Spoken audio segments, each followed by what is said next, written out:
Hello বন্ধুরা, মিতালি কিচেনে স্বাগতম। চলে এসেছি আজকে একটা নতুন রেসিপি নিয়ে, ইনস্ট্যান্ট ইডলি। তো ইনস্ট্যান্ট ইডলিটা কেমন করে করবো বন্ধুরা, চলে দেখিয়ে দিচ্ছি। এখানে প্রথমে আমি 1.5 কাপ সুজি নিয়ে নিয়েছি বন্ধুরা। আমি মিহি সুজিটা নিয়েছি। মিহি সুজিটা আমি কিন্তু এবার একটা পাত্রের মধ্যে ঢেলে নেবো। এখানে আমি 1.5 কাপ সুজি নিয়েছি বন্ধুরা। 1.5 কাপ সুজির সঙ্গে আমি নিয়ে নেবো এখানে 1 কাপ টক দই। এবার টক দইটা আমি সুজির সঙ্গে দিয়ে দিলাম। সুজি আর টক দইটা কিন্তু আমি ভালো করে মিশিয়ে নেবো।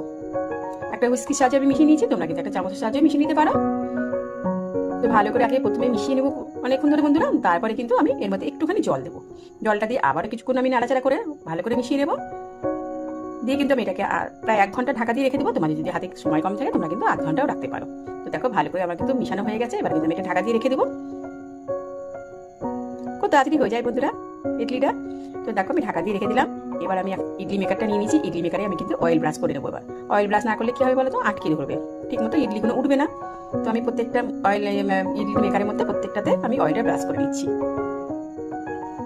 এরকম করে কিন্তু আমি সবকটা অয়েল ব্রাশ করে নেবো সবকটা ইডলি মেকারের মধ্যে। দেখো আমার কিন্তু সুজি আর দইটা ভালোভাবে মিশে গেছে, সুজিটা ফুলে উঠেছে। এবার আমি এর মধ্যে কিছুটা জল দিয়ে দেবো। দেখো আমি কিছুটা জল দিয়ে দিলাম। জলটা দিয়ে আবার কিন্তু ভালো করে মিশাবো বন্ধুরা। দেখো ব্যাটারটা ঠিক আমার এরকম হবে। তোমরা চাইলে এর থেকে একটু গাঢ়ও রাখতে পারো। তো এবার দিয়ে দিলাম একটু লবণ। এবার দিয়ে দেবো এর মধ্যে একটু ইনো। আমি ইনো দিয়েছি, তোমরা ইনো জায়গায় কিন্তু খাবার সোডাও ব্যবহার করতে পারো। আমি এখানে পুরো ফুল ইনোটা দিইনি, অর্ধেকটা দিয়েছি। ইনোটা দিয়ে কিন্তু ঝটফট কিন্তু বসিয়ে দিতে হবে। ইনোটা দিয়ে কিন্তু আর রেখে দেওয়া যাবে না। তোমরা যদি ভাবো ইনোটা দিয়ে আবার কিছুক্ষণ পর আমি করবো, তাহলে কিন্তু ব্যাটারটা নষ্ট হয়ে যাবে। ইনোটা দিয়ে সঙ্গে সঙ্গে কিন্তু ব্যাটারটা মানে ইডলিটা বসিয়ে দিতে হবে। তো কেমন লাগছে ভিডিওটা? যদি ভালো লাগে তো প্লিজ একটু সাবস্ক্রাইব করে দিও, আর বেল বাটনটা একটু টিপে দিও। তাহলে কিন্তু নতুন নতুন রেসিপি তোমার পরিবারে পৌঁছে যাবে। তো দেখো আমি কিন্তু ইডলি মেকারের মধ্যে অল্প অল্প করে হাতার সাহায্যে দিয়ে দিলাম। এরকম করে আমি প্রত্যেকটা ভরে নেব ইডলি মেকারে। তো দেখো আমি সবকটা ভরে নিয়েছি। দেখো তোমাদের দেখিয়ে দিলাম।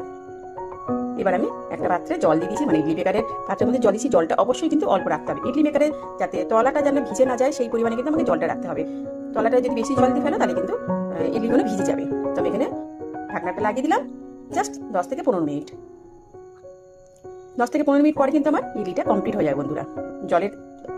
জলটা কিন্তু তোমরা খুব বুঝে দেবে, জলটা কিন্তু বেশি হয়ে গেলে কিন্তু ভিজে যাবে। তো দেখো আমার কিন্তু ফাইনালি হয়ে গেছে ইডলি।